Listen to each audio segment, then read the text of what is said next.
Good evening বন্ধুরা। আজ হলো 5 ফেব্রুয়ারি, বৃহস্পতিবার।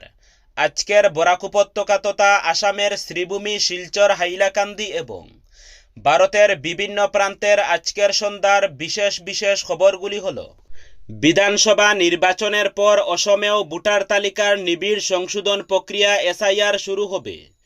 বুধবার শিবসাগরে দাঁড়িয়ে একথা বলেন মুখ্যমন্ত্রী হিমন্ত বিশ্ব শর্মা। সাংবাদিকদের এদিন মুখ্যমন্ত্রী বলেন, অসমে কেন হবে না ভোটার তালিকার নিবিড় সংশোধন প্রক্রিয়া? হওয়া উচিত।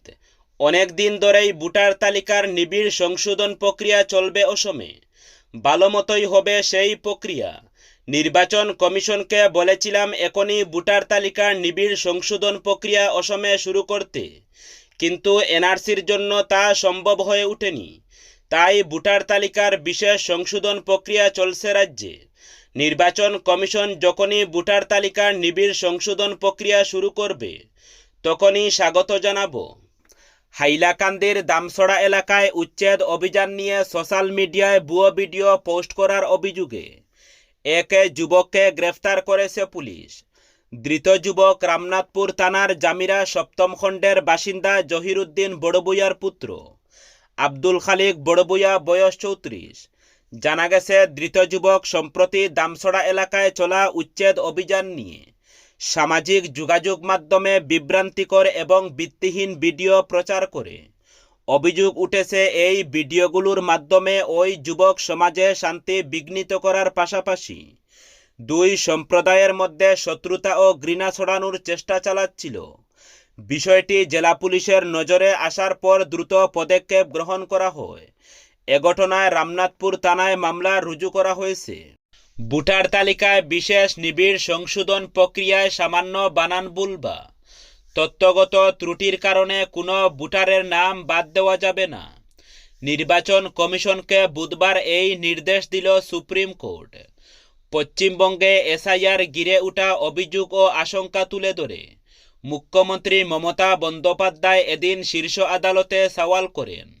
এরপরই কমিশনকে এসআইআর শুনানির নোটিশ নিয়ে আরও সংবেদনশীল হওয়ার নির্দেশ দেন প্রধান বিচারপতি সূর্যকান্তের নেতৃত্বাধীন বেঞ্চ। একই সঙ্গে নামের বানান, পদবি পরিবর্তন বা ভাষাগত বিভ্রান্তির কারণে যেন প্রকৃত ভোটার বঞ্চিত না হন, সে বিষয়ে বিশেষ সতর্কতা অবলম্বনের নির্দেশ দিয়েছে শীর্ষ আদালত। পাশাপাশি রাজ্যকেও সহযোগিতা করতে হবে বলে জানিয়েছে সুপ্রিম কোর্ট। মামলার পরবর্তী শুনানি আগামী সোমবার। শিক্ষা ও সামাজিক অধিকারের দাবিতে ফের আন্দোলনে নামছে বরাক উপত্যকার বিষ্ণুপ্রিয়া মণিপুরী জনজাতি। পূর্ব নির্ধারিত সিদ্ধান্ত অনুযায়ী আজ থেকে শিলচরে আমরণ অনশনে বসছে নিখিল বিষ্ণুপ্রিয়া মণিপুরী মহাসভা, বিষ্ণুপ্রিয়া মণিপুরী ছাত্র সংস্থা এবং গণসংগ্রাম পরিষদ। মূলত শিক্ষার প্রাথমিক স্তরে মাতৃভাষাকে শিক্ষার মাধ্যম হিসাবে স্বীকৃতি দেওয়া এবং 300টি শিক্ষক পদ সৃষ্টির দাবিতে এই আন্দোলনের ডাক দেওয়া হয়েছে। আন্দোলনকারীদের প্রধান দাবি হল সংবিধানের 350A ধারা এবং জাতীয় শিক্ষানীতি 2020-এর নির্দেশিকা অনুসরণ করে শিক্ষার প্রাথমিক স্তরে বিষ্ণুপ্রিয়া মণিপুরী মাতৃভাষাকে পঠন পাঠনের মাধ্যম হিসাবে অন্তর্ভুক্ত করা। এছাড়াও কেন্দ্রীয় ওবিসি তালিকায় অন্তর্ভুক্তির গেজেট নোটিফিকেশন অবিলম্বে প্রকাশ করা এবং শূন্যপদ থাকা 300টি বিষ্ণুপ্রিয়া মণিপুরী শিক্ষক পদ পূরণ করা। আজ সকাল 11টা থেকে শিলচরের শহীদ ক্ষুদিরাম বসুর মূর্তির পাদদেশে এই সত্যাগ্রহ তথা আমরণ অনশন কর্মসূচি শুরু হবে। বরাক উপত্যকার 3 জেলা থেকেই বিপুল সংখ্যক সত্যাগ্রহী এই আন্দোলনে সামিল হতে শিলচরে আসছেন। বঙ্গীয় মূলের মেয়াদের কষ্ট দেওয়ার কথা ধারাবাহিকভাবে বলে যাচ্ছেন তিনি। আরও এগিয়ে গিয়ে এবার মুখ্যমন্ত্রীর আহ্বান, এমন পরিবেশ সৃষ্টি করুন যাতে মিয়ারা অসমে থাকতেই পারে না, নিজেরাই অসম ছেড়ে যায়। কি কি করতে হবে তাও বলে দিয়েছেন তিনি। মিয়াদের আশ্রয় দেবেন না, জমি দেবেন না, রিক্সা ঠেলা দেবেন না, গাড়ি দেবেন না, তখন নিজেরাই চলে যাবে অসম ছেড়ে, বললেন মুখ্যমন্ত্রী হিমন্ত বিশ্ব শর্মা। 26-এর ভোটে যতই আসছে ততই মিয়া বিরোধী প্রচারকে উচ্চগ্রামে নিয়ে যাচ্ছেন মুখ্যমন্ত্রী। বাংলাদেশ বলে বঙ্গীয় মূলের মিয়াদের বিরুদ্ধে প্রচারকে বুটযুদ্ধে জয়ী হওয়ার কৌশল হিসাবে নিয়েছেন তিনি।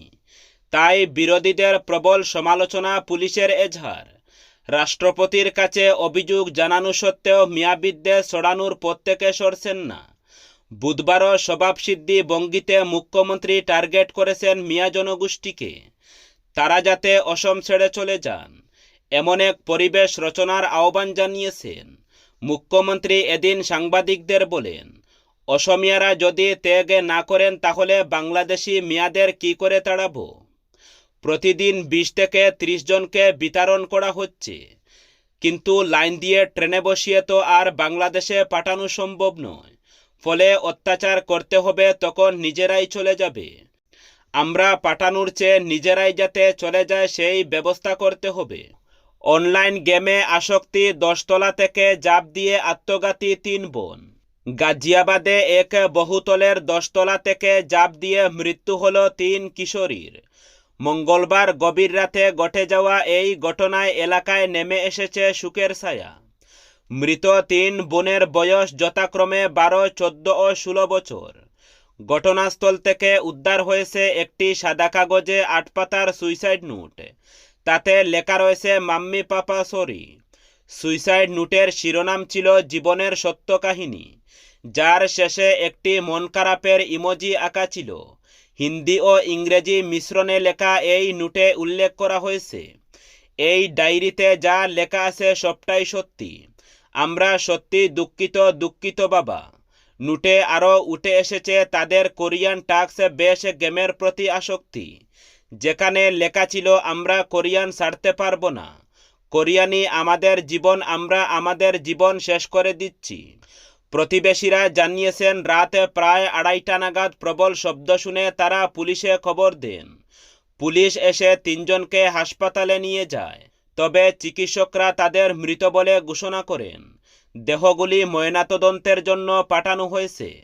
প্রাথমিক তদন্তে জানা গেছে, কোভিড মহামারীর সময় থেকেই তারা অনলাইন গেমে আসক্ত হয়ে পড়েছিল এবং প্রায়ই একসঙ্গে খেলত।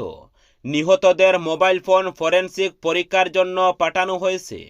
পাশাপাশি আশপাশের সিসিটিভি ফুটেজও খতিয়ে দেখা হচ্ছে। পরিবারের সদস্যদের জবানবন্দি রেকর্ড করা হচ্ছে। মেয়েদের বাবা চেতন কুমার বলেন, আমি কখনো ভাবিনি যে ওরা বিপজ্জনক কোনো গেমে জড়িয়ে পড়েছে। আমরা কিছুই জানতাম না।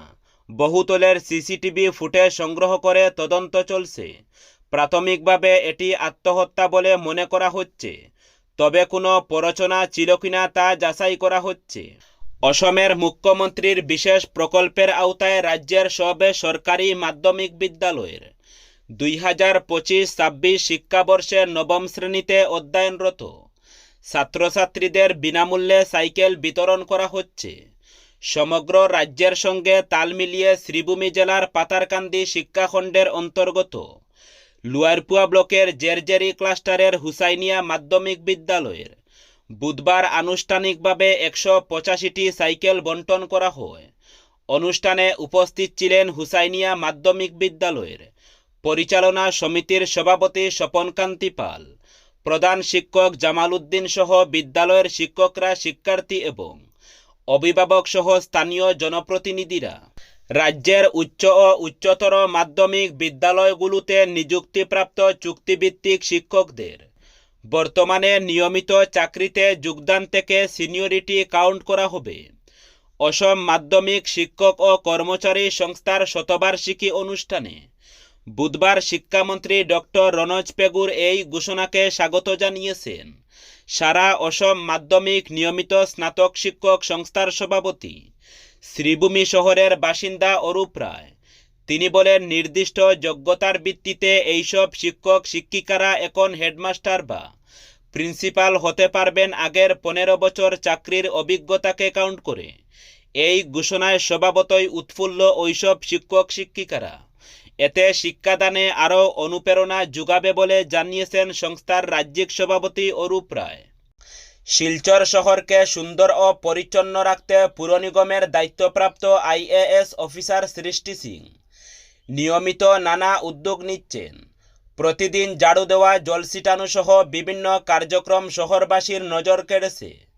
তবে এই উদ্যোগের মাঝেই শহরের বেশ কয়েকটি জায়গায় তৈরি হয়েছে চরম বিপজ্জনক পরিস্থিতি, যা যে কোনো সময় বড় দুর্ঘটনার কারণ হতে পারে। এমনই একটি ভয়াবহ চিত্র সামনে আনেন ফেসবুক অ্যাক্টিভিস্ট মান্না বড়ভূঁইয়া।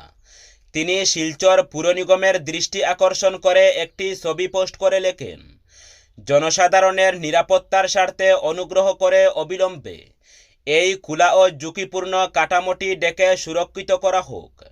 প্রতিদিন এই পথ দিয়ে হাজার হাজার স্কুল পড়ুয়া শিশু চলাচল করে। খোলা অবস্থায় থাকা এই কাঠামোটি যে কোনো সময় ভয়াবহ দুর্ঘটনার কারণ হতে পারে। স্কুল এলাকায় কি শিক্ষার্থী ও অভিভাবকদের নিরাপদ বাধামুক্ত ফুটপাত পাওয়ার অধিকার নেই? তিনি ত্রিনয়নী লেন সংলগ্ন হলি ক্রস স্কুলের সামনের এলাকার কথাই উল্লেখ করেন। দিল্লিবাসীকে দেওয়া প্রতিশ্রুতি রাখতে চলছে বিজেপি।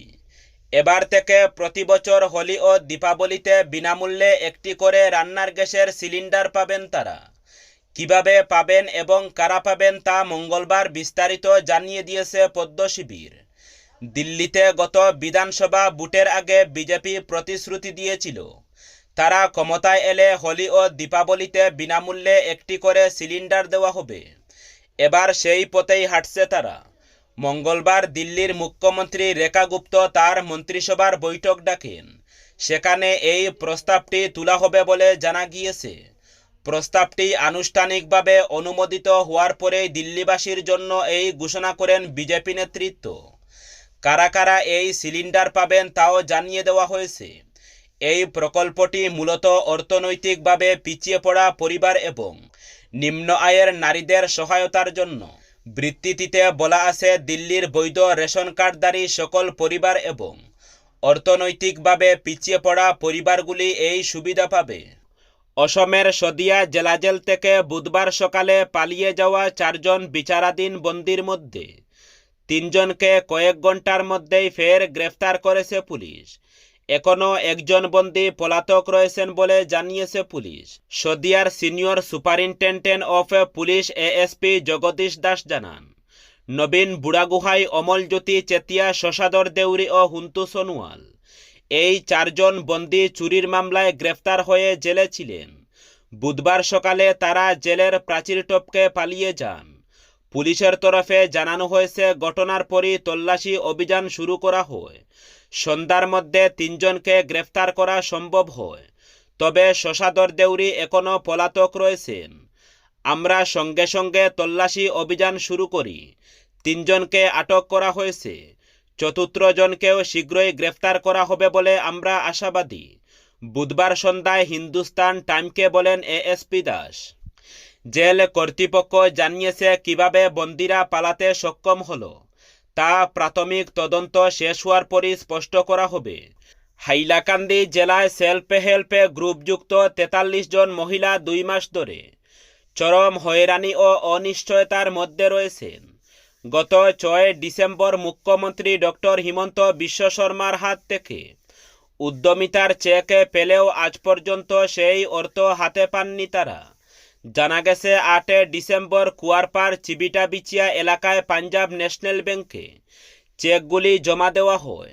সরকারের লাখপতি দিদি প্রকল্পের স্বপ্ন বাস্তবায়নের লক্ষ্যে দেওয়া এই চেকের টাকা পাওয়ার আশায় মহিলারা বারবার ব্যাংকে গেছেন, কিন্তু প্রতিবারই ব্যাংক ম্যানেজারের কাছ থেকে 2 দিন পরে আসুন, 3 দিন পরে আসুন এই বলে ফিরিয়ে দেওয়া হয়েছে বলে অভিযোগ। অবশেষে আজ ব্যাংকের পক্ষ থেকে জানানো হয় চেকগুলি বাউন্স হয়েছে, ডেটে সংশোধনের প্রয়োজন রয়েছে এবং বিষয়টি এসআরএম ডিপার্টমেন্টে রিপোর্ট করা হয়েছে। ব্যাংকে কর্তৃপক্ষের বক্তব্য, আমার হাতে কিছু নেই, কিছুই করতে পারবো না। এই ঘটনায় সংশ্লিষ্ট মহিলারা মানসিকভাবে ভেঙে পড়েছেন এবং ক্ষোভ প্রকাশ করেছেন। তারা বিষয়টি তুলে ধরে প্রশাসনের দৃষ্টি আকর্ষণ করেছেন। তাদের দাবি, অবিলম্বে সমস্যার সমাধান, দায়িত্বপ্রাপ্তদের বিরুদ্ধে যথাযথ ব্যবস্থা গ্রহণ এবং দ্রুত প্রাপ্য অর্থ প্রদান। দাবি না মানলে আন্দোলনে নামার হুঁশিয়ারিও দিয়েছেন।